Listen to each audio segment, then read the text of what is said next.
This is the 864 podcast from Rob of the Green, providing you with some insights, ideas, and actionable takeaways in just 864 seconds, or 1% of your day, with the explicit goal of making you get a little better, even if it's just 1%. Here's your host, Rob O'Donoghue. Let's do this.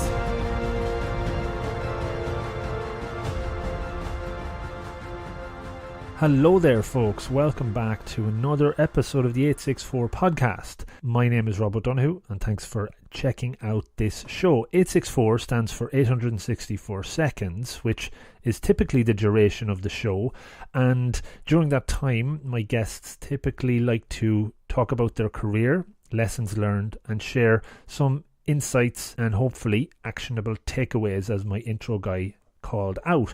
It's been a number of weeks since the last show, as I mentioned, and it was with Rosanna Arquette, so I would highly recommend you checking out the last episode with Rosanna. I broke all the rules in that one, in that we talked for nearly 30 minutes, but it was highly worth it, and I would recommend you checking it out. Now into the second half of the season of 864, season 1. We have a number of guests and interviews recorded already, and I'm looking forward to roll those out. And it starts now with the great and highly talented Cynthia Johnson. She is an American entrepreneur, a marketing professional, columnist, public speaker, author. And during the 15 or so minutes that we connected, she shared lessons learned along her journey so far from the world of entrepreneurship, and she gave out some really good insights and takeaways that hopefully you can use in your own journey, whether it's in the world of entrepreneurial adventure or whatever it might be. There's stuff there for everyone. And I really hope you enjoy listening to the show with Cynthia. If you're new to the show, again, thanks for coming along. Please do subscribe. Check out some of the previous ones. I have another podcast called 1% Better as well, worth checking out. I'll leave it there. Enjoy the conversation with Cynthia Johnson. Take care. Hi folks, welcome to another episode of the 864, and in this one I'm delighted to introduce my guest, Cynthia Johnson from, you're on the West Coast in Santa Monica, Cynthia? Yes, that's right. So Cynthia, I think I probably could spend the next 864 seconds reading through your bio and all your accolades. But I certainly won't do that. I'll put it in the show notes. But you're an American entrepreneur, marketing professional, SEO specialist, lots of other great accolades and awards beside your name. I have a question. Which of all of these stand out the most for you? Which are you most proud of? I think that I'm most proud of the entrepreneurship portion, because that's what really allows you to learn and explore different industries, different verticals, different opportunities. I've learned a lot, and I've accomplished a lot of what I've done to serve a different purpose that came out of wanting to be an entrepreneur or finding businesses that I wanted to be involved in, and it keeps things exciting. Yeah, no, very, very good. So talk to me about the entrepreneurship or world. Do you believe that's something you're born with, or something you've learned over time, or a mix? I think it's an energy that you don't necessarily have to be born with it. I think you just need to be exposed to it. So many people live in the day-to-day world, where they get up, they go to school, and their mom and dad or whatever, they goes to work, and in a lot of cases too, that's not, jobs are even hard to find, or someone's out of work, and everyone's constantly looking for work, and being exposed to people that are looking for opportunity or innovation or exploring, how they can really work for themselves or do something themselves. That's just something that you have to be around and watch someone else do, or see, understand the happiness and the difficulties and all the things that come with it. Because I think once you are, it's really hard to go back. Do you recall the first time you felt like you were an entrepreneur? What was the first kind of entrepreneurial venture, even from a very young age? Well, from a very young age, I did when I was in, I think it was 4th grade. I was suspended for selling sugar and Kool-Aid to the other students. Illegal sugar. Apparently, I was a 4th grade drug dealer. no, it was just, yeah, sugar, because everybody wanted it. And then from there, I did a couple other things. I had my little sister sell rocks in front of our house in her diaper. Just it was fun ideas that came out of it, really being bored. And do you, starting that young, does that kind of give you more of a, I suppose, a bulletproof vest as you get a bit older to try things more and maybe have less fear around taking those steps? Yes and no, because because when you get in trouble for those things, you start to think that, maybe there's something wrong with me, like maybe this isn't the right way to go and I should just get a job. But at the same time, there's a lot of frustration that comes with being told what to do, and when you're someone who likes to explore things that are not normal. But so I think you could go either way. For me, there's definitely more interest in doing those things because if it upset everyone so much, I was so curious as to why they cared. If we were selling rocks, if someone wanted to buy them, what does it matter if we're selling them? And so I think it depends on the person, and how they react to it. But for me, I was definitely made it easier to do later on. Very interesting. So as you kind of moved along your journey, then, do you recall a mistake that you made early on in your maybe more advanced entrepreneurial days that you took the most learning from? Yeah, absolutely. I think I would say the biggest mistake that I made was probably to underestimate situations. So I was very lucky to very early on get my ego out of the way, because when things start moving for you and you're like, oh, wow, look, I'm so amazing. And then you have these moments where you're like, oh, I am not that amazing. I'm glad this happened now and not later. Where I showed up actually to a conference, I had no idea what it was. And I showed up late because I was working with this nonprofit. And I remember I looked at this guy who was the sponsor of this roundtable I was hosting. And I said, well, we can do whatever. I just don't want to go over their heads. And he looked at me and he said, you won't go over their heads. And the next day I walked into a room surrounded by, Fortune 1000 CMOs. And I was I won't say the dumbest, I'll say the least informed person in that room.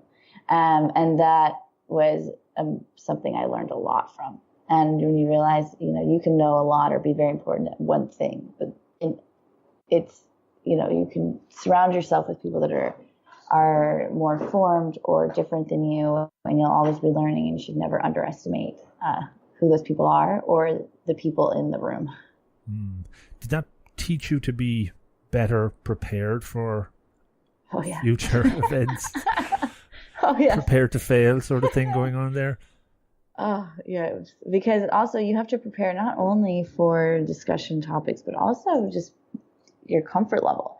If you've never been in a room like that before, you've now become the center of attention, and then you're just realizing who these people are. It kind of is it's a shock to the system, and it really is important to prepare mentally as just as much as academically or with your material or anything else. Like, you really need to know who's in front of you, because it's throwing a wrench in there when you realize it's everyone that you never expected. And like public speaking, this is probably one of the third most scariest things you can do in life, and certainly for me in earlier years it was, and still is probably. I think it's you have to kind of do on a regular basis to overcome. Was that something you ever had a fear of? No. So for me, there's levels. So when it's not necessarily fear, it's really about who the audience is. So I actually perform much better in front of 2,000 people than 2 people. And that's just because I can see the faces, the reactions. If it's, presenting an idea on, let's say marketing, for instance, I do a lot of marketing conferences, and I present, presentation where there's two other people that do exactly what I do, presenting on the same topic in a room full of people that do exactly what you do and have an opinion about it. Those moments are far more nerve-wracking than the larger audience for me. And that's because I know who the people are. And would you also agree that when you know the material intimately and you're passionate about it, it's a lot easier to talk about it than if you're given some piece of content that you have to come up to speed with really quickly? Absolutely. And it's much easier to learn and become passionate or up to speed on a topic when you feel like you're presenting something new to an audience that doesn't understand what you're talking about. For me, though, when presenting to other people that do what I do, there's just like, I do it because that's how you get better at these things. But it's definitely a hurdle every step of the way. I'm thinking, is that right? And then I stop and I distract myself and I do more research and I'm, making sure it's up to speed. But yeah, absolutely, you have to. They say, was it rehearsal? In French is repetition. So you have to repeat over and over and over again. You have to know it so well that you can be interrupted or walk into a room that you didn't expect a certain audience and still be able to deliver. Interesting stuff. You're obviously extremely busy and productive, I would imagine. How do you prioritize work?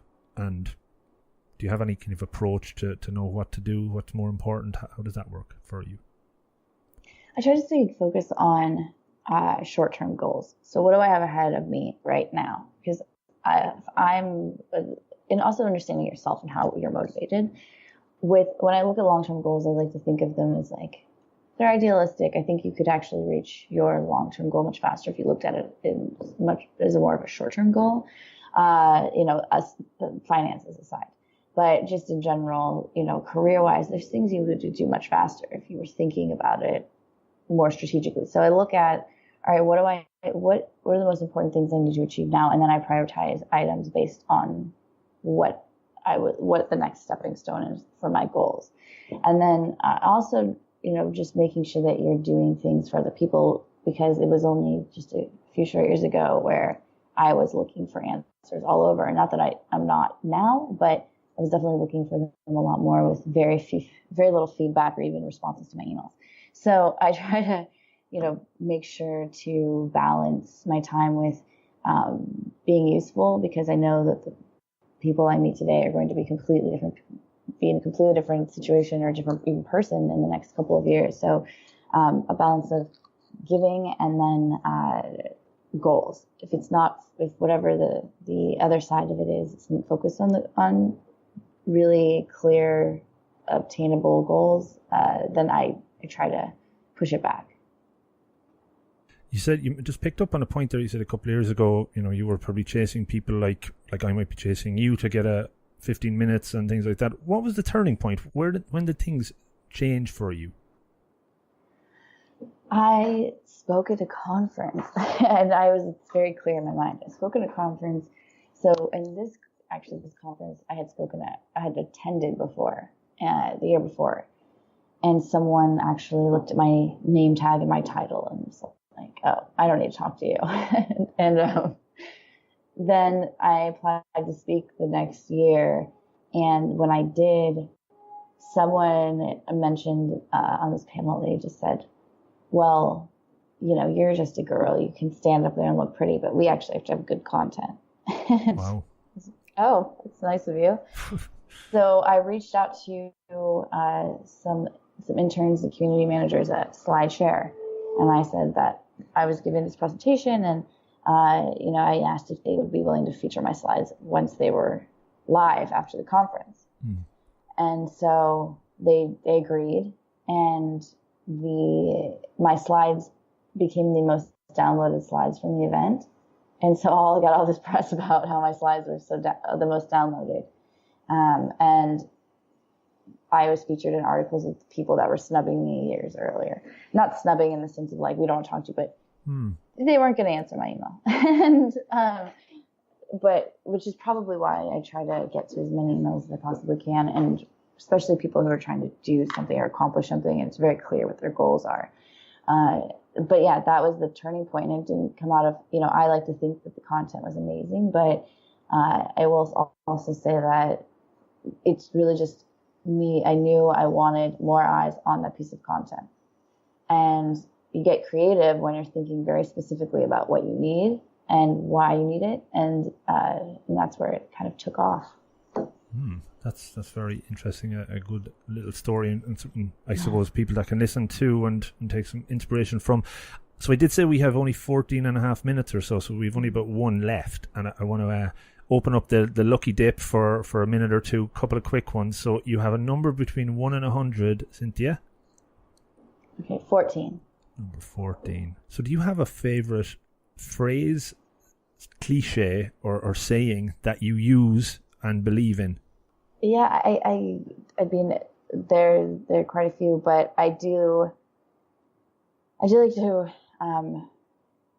I guess, remind people that it's what I tell clients all the time, is that, you underestimate how people react to hearing about you, but other people don't. And it's important to sit back and be objective and not so self-deprecating or, shy or whatever, and actually go out and try to get an idea of what people think of you, because it's the only way you're going to get to the next level is through someone else. Have you heard of the term curse of knowledge? No, that's wonderful. Yeah, so it's kind of like, it reminds me of that in a way that when you know something, you automatically assume everybody else might know it and it's not that important to you anymore, sort of thing. So it kind of links to that a little bit. Yeah, absolutely. And I know we're running out of time, but everyone should also look up Poe's Law, Poe''s law on the internet. Okay. I think that's a really interesting one too. Very good. I'll squeeze one more in if that's okay. Sure. 1 and 100 without number 14. Okay. 83. What is the most important piece of advice you've been given? Does anything jump up? It's the important piece of advice I ever got was actually from my mom, and she said, "Don't quit. Ask for the time off." And I asked for 6 to 9 months off of my job with no explanation, and they gave it to me. And so now I'm very fearless in asking people for basically anything. Wow. It's the worst thing that could happen is they could say no, and I'm right back where I started. That's definitely a good one to end it on. Cynthia, thanks so much for your time. If you want to just give a quick call out, I know on your bio on Twitter it says you have 5 minutes. You gave me 15, so I really appreciate that. I will include links, but do you want to give a call out to how folks can get in touch with you or your company? Absolutely. So everyone can find me on my website and social media at Cynthia Live. It's CYNTHIALIVE, or you can email me cynthia@cynthialive.com or cynthia@belleivy.com. And our agency is Bell and Ivy and belleivy.com. Brilliant. I think the time flew by. I'd love to talk to you longer, but I'm strict on my own rules here as well. So I will let you get back to your lunch, and I hope you have a lovely rest of day in Santa Monica. It was great talking with you. Thanks so much. Too. Thanks so much. All right. Hey folks, so that was the 864 seconds or thereabouts, and I hope you enjoyed it. Was there one key takeaway that stood out? Was it good? Was it bad? I would love to hear about it. So in the few seconds that remain, and to be fair, I've probably gone over, but I have a few asks. Please do subscribe to the podcast on Apple Podcasts or iTunes so that you never miss another show. You've heard that one before. I would love if you leave a rating and or a review. All of these help get the show further up the rankings, which means more people see the podcast and then hopefully hear it. It means a lot to me. Follow me on Rob of the Green or on Spreaker.com/Rob of the Green. That's where all the podcasts are hosted, but on the Rob of the Green site you can get to everything. The 1% Better podcast, this one, the 1 Minute Monday videos, and you can also connect in with me through the website. There's a feedback page, or on any of the socials. Just look for @Rob of the Green or Rob of the Green. I think you get the picture. Finally, give yourselves a round of applause because you've all been so lovely, and thanks for listening. Have a great day and good luck.